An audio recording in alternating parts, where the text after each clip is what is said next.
This last part is going to be a lot more difficult than the other ones, and this is an indication of what a high-level exam question could look like.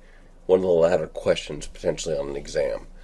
So here we're faced with a situation where management has accepted the costs under the previous part of the employees. So in other words, they've said this has gone up quite a bit. I know we're spending more on our employees than we have in the past, but we're willing to stomach that cost. And employees, of course, are asking for no layoffs at all. They don't want to see their colleagues be let go and brought back on and so on. So that's what they're requesting. So management can turn around here in this case and they could say, we're willing to stomach the additional costs. And if you really want a way to not have any layoffs or hires, we're willing to go with that same cost. You find a way to allocate it out. So what we need to look at here is the difference between the existing situation and a situation that the employees are requesting, which is no hires or layoffs, specifically no layoffs. Look at the difference in cost, specifically attributable to the employees, and then allocate that to the employee salaries to see what kind of difference, what would it cost them? In other words, what would they have to give up on a monthly basis to make sure their colleagues are all retain their jobs? So to do this, of course, we want to look at our existing solution here. We have a cost, 6-month production cost, and let's go ahead and keep this. We're not really comparing this now to the original value anymore. We're looking at comparing this after we alter the model to what we have here. So let's go ahead and right-click, copy, and let's go ahead and save this value in this cell. So any differences after we run the model will now show up in the difference formula in G6. Now, we also need to look at what the total cost of employment was here. A couple ways of doing this. One way is to highlight all of the employment type costs, which are certainly hiring and firing costs. These are incurred by the company in order to get these employees in and out the door. So it's certainly part of their costs here.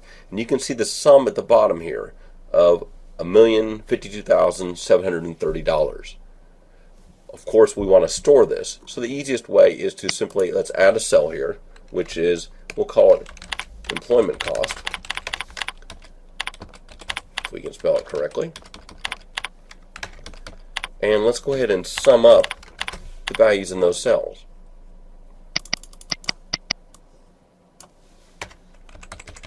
Now, when we run the model again, of course, those values will change. So we need to actually copy and paste the value in the cell so it's retained after the change.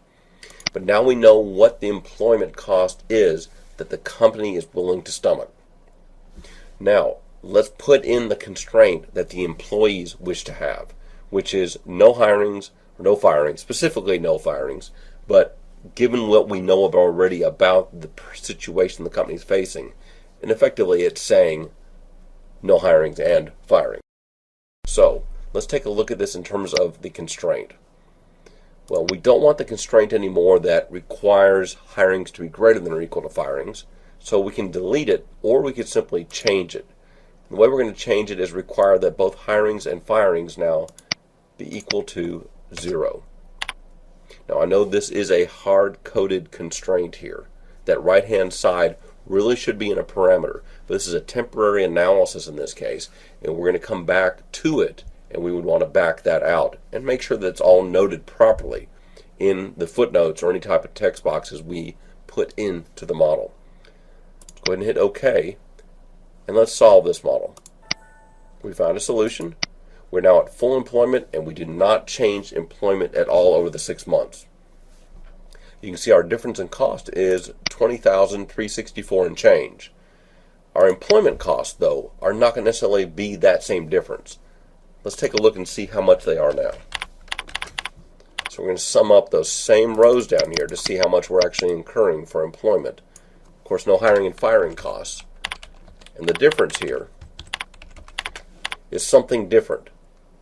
Now, this has to be made up some way, and because ending inventory was 0 in both cases, we had to produce the same number of goods. And it doesn't incur different costs if we produce them at different months. Hence, this is probably allocated to one specific place, and that is the holding costs.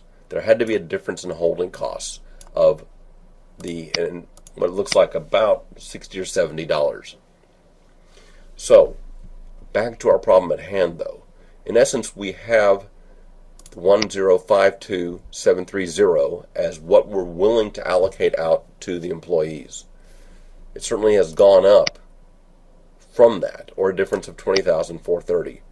Well, how many employees have we had to pay in each month?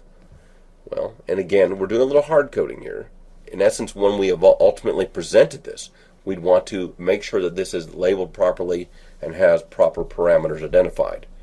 But in essence, what we have here is 33 employees, and you can see that in each of the 6 months.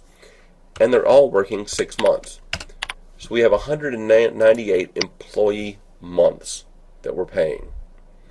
And if we take the 20,000 that we need to save, and we're dividing it out of those 198 employee months, we end up with a figure of $103.18.